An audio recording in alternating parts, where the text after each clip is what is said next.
Buen día. Recordando un poco de la clasificación del infarto cerebral, que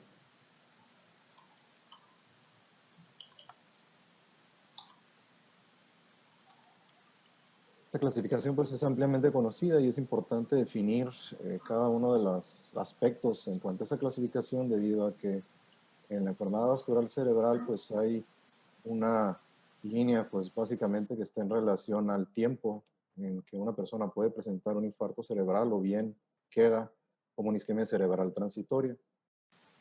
Esta es la clasificación también que ya comentaron aquí en la charla previa, Oscar. Aquí están las principales clasificaciones y los principales mecanismos por los cuales se puede generar tanto un infarto cerebral como una isquemia Perdón, cerebral perdón transitoria. Bernardo, ¿nos puedes compartir la pantalla otra vez porque se dejó de compartir? ¿Okay?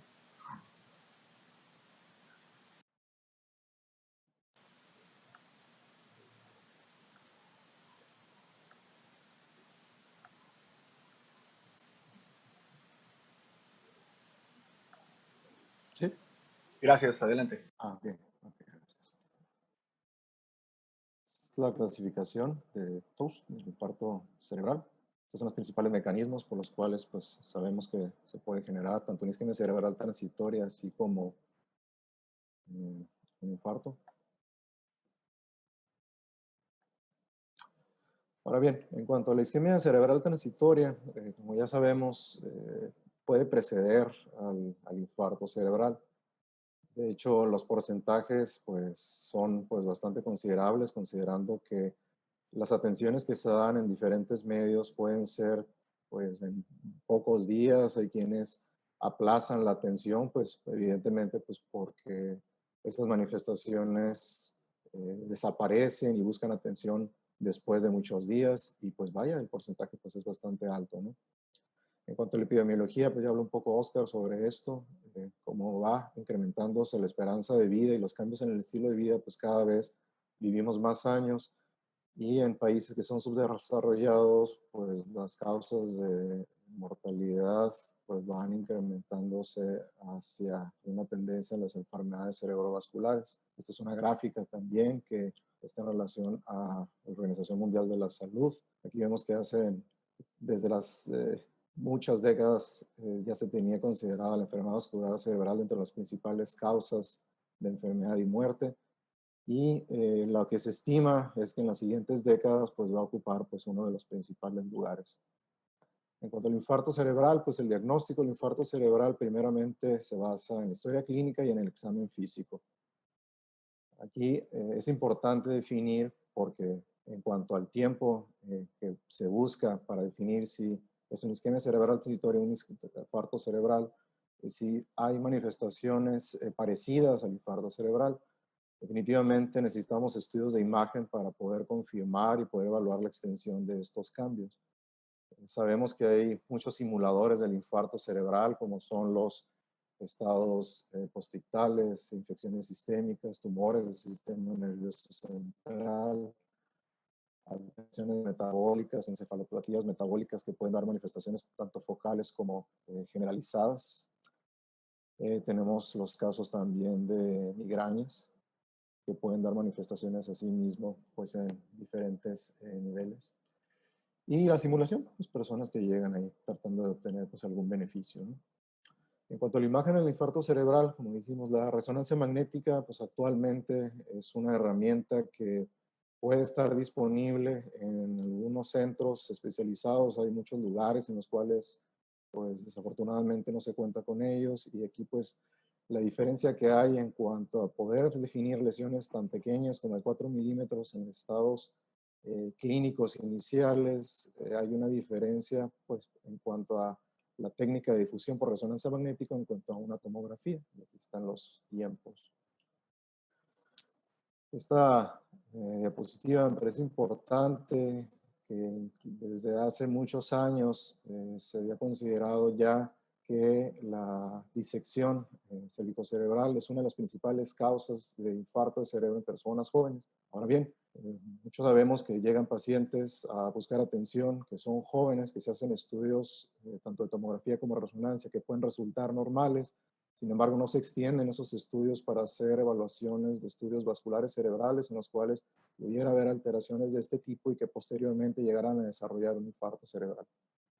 La definición de la isquemia cerebral transitoria es que se caracteriza por la presencia de signos neurológicos focales que duran menos de 24 horas. Ahora bien, aquí pues viene la vertiente, ¿no? En cuanto al tiempo. Evidentemente hay unas personas que van a buscar atención a pesar de que sean periodos breves de déficit neurológico y quienes pues van a esperar a que pase todo este tiempo y muy probablemente algunos de ellos que lleguen ya van a tener propiamente instalado el infarto cerebral. Este es uno de los principales estudios grandes que se hicieron en cuanto a la atención y búsqueda de causas que estaban generando isquemia cerebral transitoria. Este es un estudio de 1085 pacientes que llegaron a París.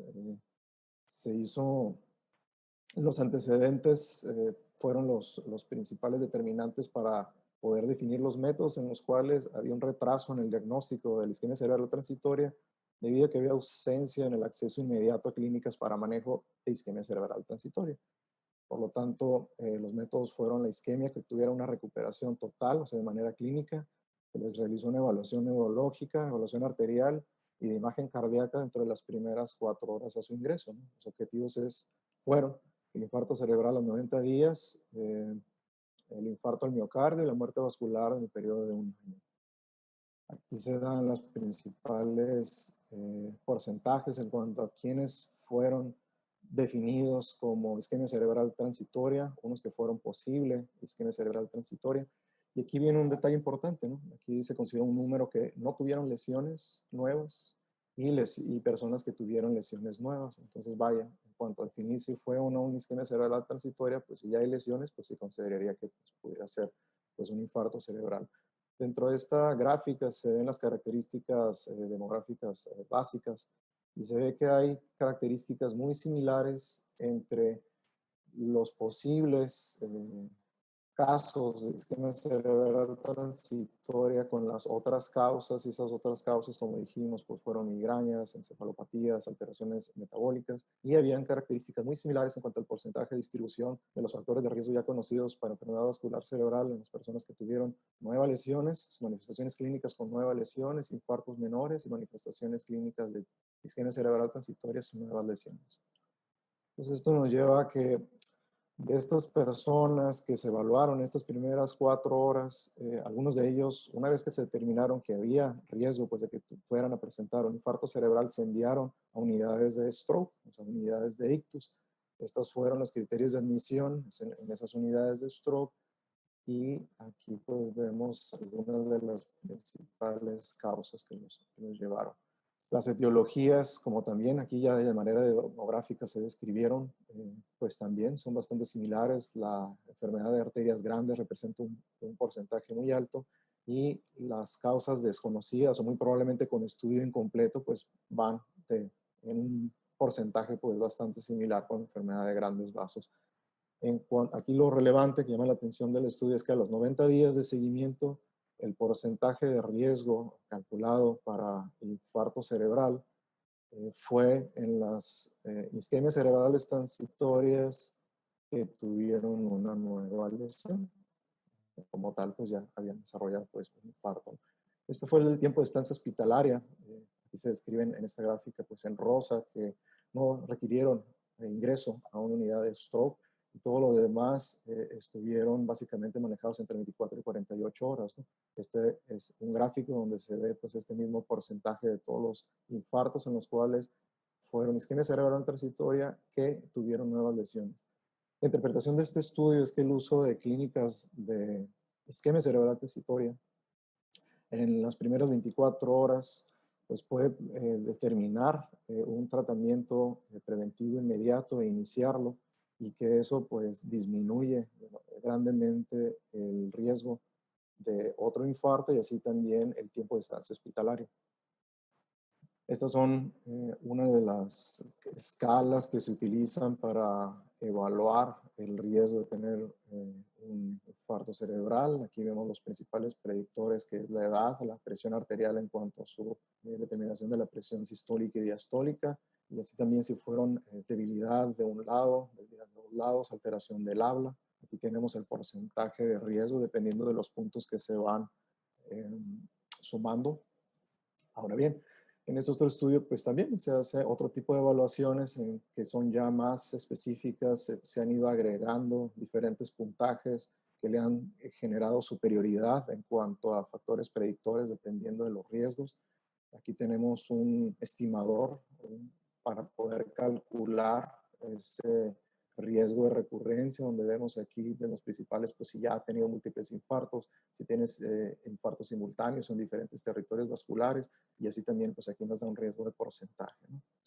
Este estudio se basa, este estudio de Ontario, que se publicó por ahí en el 2015, se basa en la información que se tiene de este otro primer estudio que mostramos, que es el SOSTIA, en los cuales el riesgo de atención, el riesgo de infarto cerebral después de haber sido atendido en una unidad de urgencia, se define en que si pudieron o no haber presentado nuevas lesiones o no.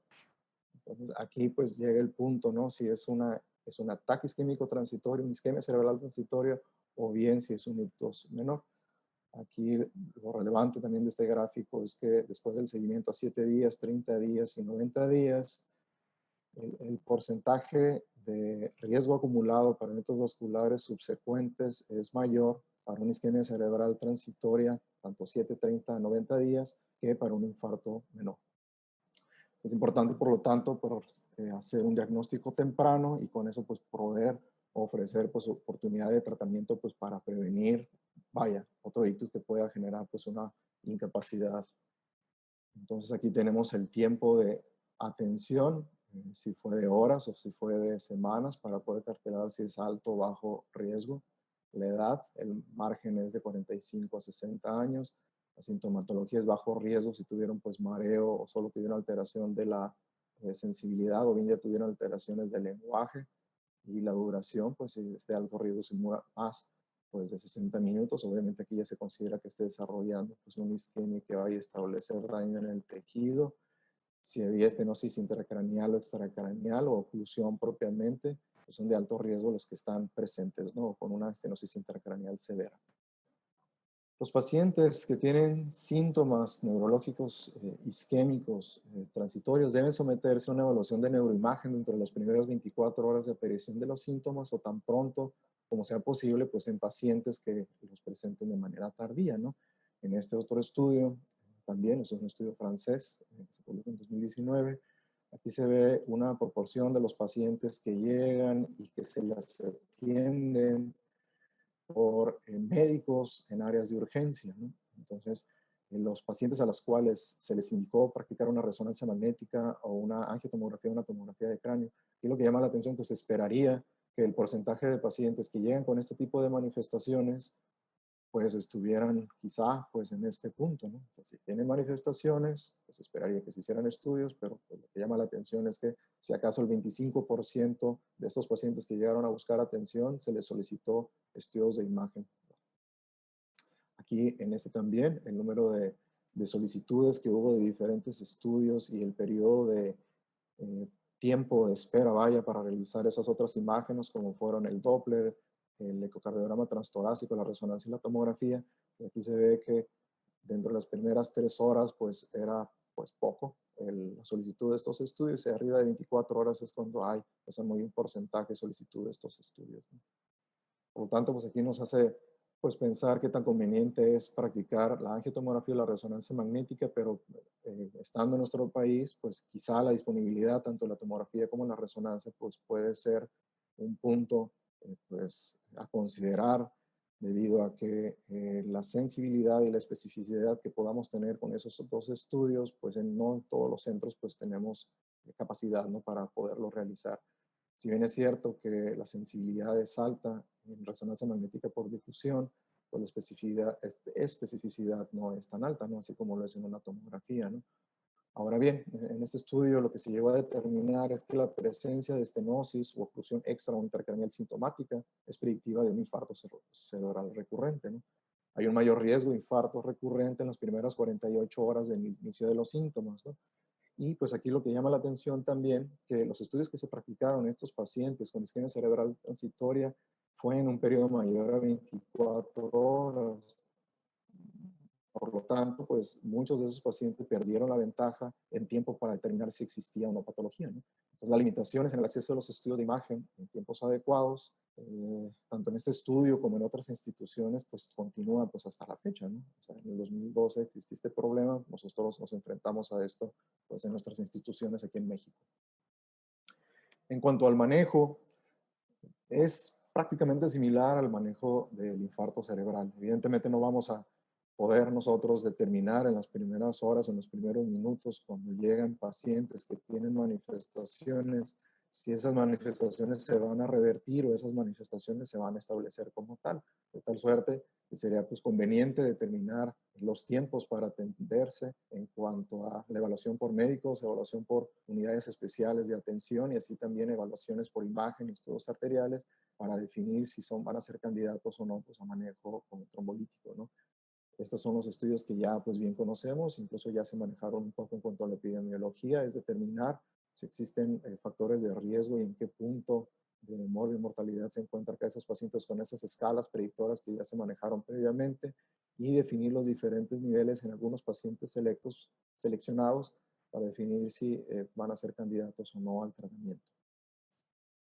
Aquí regresando a los estudios de imagen, pues la imagen por resonancia magnética continúa siendo la modalidad más sensible posterior a que una persona presente una isquemia cerebral transitoria o un ictus menor como tal, preferentemente pues indicar la modalidad de difusión y debe realizarse en las primeras 24 horas posteriores al inicio de los síntomas, ¿no? Un estudio no invasivo de los vasos de la vasculatura cervicocerebral pues también está bien establecido esa indicación. Esto puede ser por angiotomografía o angioresonancia. Y la evaluación de la presencia de la estenosis intracraneal es importante como factor predictor. Ya sabemos que, como lo vimos anteriormente, si hay estenosis intracraneal, la recurrencia o de presentar ya un infarto establecido pues es alta, ¿no? En este estudio tenemos el efecto en el tratamiento urgente de la isquemia cerebral transitoria, que van a dar un infarto recurrente temprano. El inicio temprano del tratamiento de la isquemia cerebral transitoria, ya una vez definidos esos factores de riesgo y si hay o no aterosclerosis intraextracraneal, que son las principales causas del infarto cerebral recurrente, como lo vimos en las gráficas anteriores, se asocia a una reducción de hasta el 80% en la recurrencia del ictus. Entonces, en este estudio, una de las ventajas es que no fue aleatorizado, pero pues genera estimaciones confiables en cuanto al efecto del tratamiento urgente de la isquemia cerebral transitoria y el infarto cerebral. Sin embargo, pues no debe confundirse con un estudio pues, controlado, ¿no? Los resultados destacan la necesidad de la educación pública acerca de los síntomas de la isquemia cerebral transitoria y el infarto menor y la necesidad de buscar atención médica urgente, ¿no? Como bien lo dijo aquí Oscar, pues definitivamente la parte inicial, antes de llegar a este punto ya de atender o de manejar, pues es que se genere información en la comunidad y nosotros de manera poblacional poder extender la información de una manera clave y de una manera extensa. La prevención secundaria. En cuanto al compromiso de las grandes arterias, en la prevención secundaria y isquemia cerebral transitoria, pues tenemos la estenosis carotidia, pues el manejo, pues dependiendo la extensión de esa lesión, pues se maneja con fármacos o bien con manejo endovascular, con manejo quirúrgico. La oclusión carotidia, pues evidentemente si hay una circulación colateral, pues sería pues un pronóstico pues adecuado para esa persona, a diferencia de los cuales no lo hay, o no hay, existan variantes anatómicas que permitan que la circulación pues pueda continuar de una manera satisfactoria. La estenosis vertebral extracraneal, pues también, al haber compromiso de estas arterias, todavía no está bien definido así, de manera muy exacta qué tan conveniente es manejar de forma endovascular este tipo de lesiones. Y la disección, como bien dijimos en una de las diapositivas anteriores, la disección muy probablemente esté infradiagnosticada debido a que las características de la disección pues son de muchos patrones y muchos de esos estudios de lesiones arteriales se obvían desde un inicio, ¿no? La oclusión de arterias pequeñas para prevenir infartos lacunares, pues el mejor manejo farmacológico pues continúa siendo la aspirina. Del cardioembolismo principalmente es el manejo con anticoagulación y como se vio en gráficas anteriores, pues hay que hacer estudios de imagen cardíaca, principalmente ecocardiograma. En la aterosclerosis el manejo farmacológico, la aspirina y clopidogrel pues sigue siendo los fuertes para este tipo de lesiones. Y de las patologías hematológicas, cuando ya están bien definidas, pues lo mejor es que tengan pues, un manejo específico de preferencia con algún hematólogo. El ictus o la isquemia cerebral transitoria se recomienda el uso de antigrandes plaquetarios sobre el uso de anticoagulación oral para reducir el riesgo de recurrencia del evento, ¿no? Y otros eventos cardiovasculares. Aquí están las dosis cuando se maneja en monoterapia, la aspirina cuando se combina con dipirimadol también es una buena indicación, y también el clopidogrel se puede manejar como terapia cuando hay intolerancia o bien que haya alergia a la aspirina. Aquí tenemos otros de los factores de riesgo asociados que se deben de tratar. Algunos de ellos pues los podemos modificar, otros no son modificables. El asesoramiento con unidades de nutrición también es importante, como ya también lo mencionó Oscar en esas charlas. Ya vimos que en una de esas diapositivas el compromiso nutricional en cuanto a el manejo pues es muy pobre en muchos de nosotros. Y por último, esta diapositiva, un estudio que se publicó recientemente, que bien sabemos que el déficit cognitivo es uno de los principales compromisos que se pueden tener en enfermedad vascular cerebral. Hay una evaluación en cuanto a el primer año después de un infarto menor, la isquemia cerebral transitoria y eventos que son similares a una isquemia cerebral transitoria, ¿no? Y la relación que hay con los diferentes factores de riesgo vascular. Precisamente hay similitudes en los puntajes de las pruebas cognitivas en isquemia cerebral transitoria, el infarto menor y los simuladores, ¿no? Eso significaría que los efectos cognitivos transitorios en el contexto de la falla cognitiva previa relacionada con factores de riesgo vascular son altamente prevalentes. Vaya, si personas tienen manifestaciones ya definidas o factores de riesgo ya definidos y presentan un infarto o bien un isquemia cerebral transitoria, ya ellos por tener esos factores de riesgo ya están en riesgo de desarrollar pues una falla cognitiva. Esta evidencia sugiere que la habilidad cognitiva pudiera mejorar pues tratando esos factores de riesgo vascular cerebral. Muchas gracias.